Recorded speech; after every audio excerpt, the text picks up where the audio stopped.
కూటమి ప్రభుత్వం fee reimbursement బకాయిలు చెల్లించకపోవడంపై మండలిలో వైఎస్ఆర్సీపీ సభ్యులు నిలదీశారు. 3,169 కోట్ల ఫీజు రియంబర్స్మెంట్ బకాయిలు ఉన్నట్లు మంత్రి బాల వీరాంజనేయ స్వామి వెల్లడించారు. ఫీజు రియంబర్స్మెంట్ బకాయిలు పెట్టడంపై ఎమ్మెల్సీలు పర్వతరెడ్డి చంద్రశేఖర్ రెడ్డి, వరదు కళ్యాణి, సాయి కల్పతరెడ్డి ఆగ్రహం వ్యక్తం చేశారు. గతంలో జగన్మోహన్ రెడ్డి గారి ప్రభుత్వంలో సంపూర్ణ ఫీజు రియంబర్స్మెంట్ అమల్లో ఉండేది కదండి అధ్యక్ష. అయితే అంటే ఎంత ఫీజు ఉంటే అంత ప్రభుత్వం చెల్లించేది. సో ఇప్పుడు ఫుల్గా ఇస్తారా, ఏమైనా సీలింగ్ పెడతారా? అంటే 2014 నుంచి 19 మధ్య సీలింగ్ ఉండేది అధ్యక్ష. ఆ విధంగా ఏమైనా చేస్తారా? అదొక డౌట్ అధ్యక్ష. ఈ ఫీజు రియంబర్స్మెంట్ పథకానికి ప్రభుత్వం ఏదైనా హాజరు నిబంధన పెడుతుందా, అది కూడా అడుగుతున్నాను అధ్యక్ష. గతంలో మనకు తెలుసు 2014 నుంచి 19 మధ్య ఉన్న గవర్నమెంట్లో 1778 కోట్లు పెండింగ్లో ఉంటే జగన్మోహన్ రెడ్డి గారి ప్రభుత్వం దాన్ని కూడా చెల్లించింది అధ్యక్ష.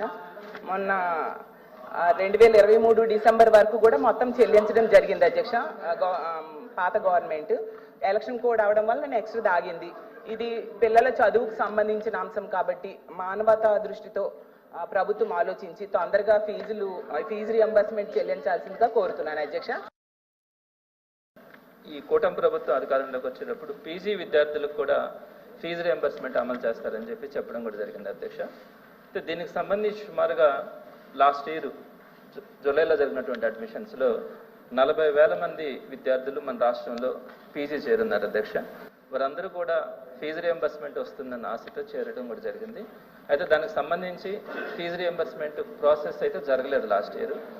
రేపు సంవత్సరం అయినా అంటే ఇప్పుడు ఇంకొక 3 నెలల్లో అడ్మిషన్స్ స్టార్ట్ అవుతాయి.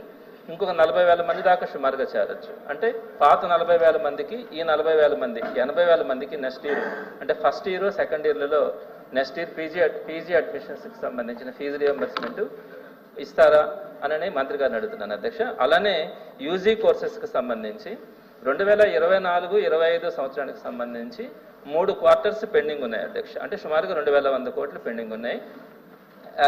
వాస్తవంగా వైఎస్ఆర్సీపీ ప్రభుత్వం షెడ్యూల్ ప్రకారం ఇచ్చుకుంటే వచ్చింది. ఆ షెడ్యూల్లో ఇంకా 3 క్వార్టర్స్ పెండింగ్ ఉన్నాయి. అలానే ఈ ఇయర్ గడిచిపోయిన ఇయర్లో 2025-26 సంవత్సరానికి కూటమి ప్రభుత్వం వచ్చిన తర్వాత 4 క్వార్టర్స్లో 3 క్వార్టర్స్ పెండింగ్ ఉన్నాయి అధ్యక్ష. అంటే సుమారుగా 2,100 కోట్లు ఇక్కడ కూడా పెండింగ్ ఉన్నాయి. అంటే 4,200 కోట్లు ఇక్కడ పెండింగ్స్ ఉన్నాయి అధ్యక్ష. లాస్ట్ ఇయర్ మొత్తం మీద ఈ పిల్లలు 13 లక్షల మంది ఈ ఫీజు రియంబర్స్మెంట్ రాక ఇబ్బంది పడుతున్నారు. మొన్న ఆగస్టులో 3,50,000 మంది సర్టిఫికేట్స్ తీసుకోవడానికి డిగ్రీ ఫైనల్ ఇయర్ అయిపోయిన తర్వాత వాళ్ళ సుమారుగా 2 లక్షల మంది దాకా ఇంకా సర్టిఫికేట్స్ తీసుకోలేదన్నది ఒక అంచనా అధ్యక్ష. ఇంకొక 2 నెలల్లో మరో 3.5 లక్షల మంది సర్టిఫికేట్స్ తీసుకోవాల్సిన అవసరం ఉంది.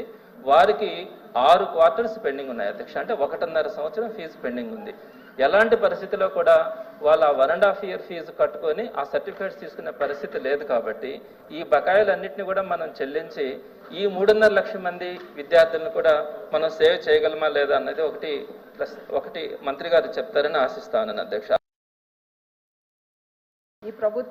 ఈ ప్రభుత్వంలో అధ్యక్ష ఫీజు రింబర్స్మెంట్ నిధులు రాక దాదాపుగా 11 లక్షల మంది విద్యార్థులు చదువుల భారమై పేద కుటుంబాలు తీవ్ర ఇబ్బందులు పడుతున్నారు అధ్యక్ష. ఫీజులు కట్టకపోవడంతో కాలేజీ నుంచి విద్యార్థులు యాజమాన్యాలు వెళ్ళగొట్టే పరిస్థితి వచ్చింది అధ్యక్ష. చదువులు మధ్యలో ఆగిపోయే పరిస్థితి ఉంది అధ్యక్ష. కాలేజీకి వెళ్ళవలసిన పిల్లలు పొలాలకు వెళ్ళి కూలి పనులు చేసుకునే పరిస్థితి వచ్చింది అధ్యక్ష. అయితే అధ్యక్ష ఫీజు రింబర్స్మెంట్ అనేది ఆనాడు డాక్టర్ వైఎస్ రాజశేఖర రెడ్డి గారు పేద విద్యార్థులకు ఇచ్చిన ఒక వరం అధ్యక్ష. గత ప్రభుత్వంలో వైఎస్ జగన్మోహన్ రెడ్డి గారు ఈ పథకానికి చాలా ప్రాముఖ్యత ఇచ్చి పేద విద్యార్థులకు చెప్పిన సమయానికి ఫీజు రింబర్స్మెంట్ అందించడం జరుగుతోంది అధ్యక్ష. ఇక్కడ అఫీషియల్గానే ప్రభుత్వం ఇచ్చిన ఆన్సర్ అధ్యక్ష 3,169 కోట్లు ఫీజు రియంబర్స్మెంట్ పెండింగ్లో ఉందని చెప్పారు అధ్యక్ష. ఇప్పటికీ ఈ ప్రభుత్వం చెల్లించింది 788 కోట్లు మాత్రమే విడుదల చేయడం జరిగింది అధ్యక్ష. ఇక్కడ పేద విద్యార్థులకు చాలా అన్యాయం జరుగుతుందని నేను భావిస్తున్నాను అధ్యక్ష. గౌరవ మంత్రి గారికి నా నుంచి 2 క్వశ్చన్స్ అధ్యక్ష. పెండింగ్లో ఉన్న బకాయిలన్నీ ఎప్పుడులోగా చెల్లిస్తారు? ఇప్పటి వరకు ఎంతో మందికి విద్యార్థులకు ఫీజు రింబర్స్మెంట్ నిధులు విడుదల చేశారని తెలియజేస్తున్నాను అధ్యక్ష.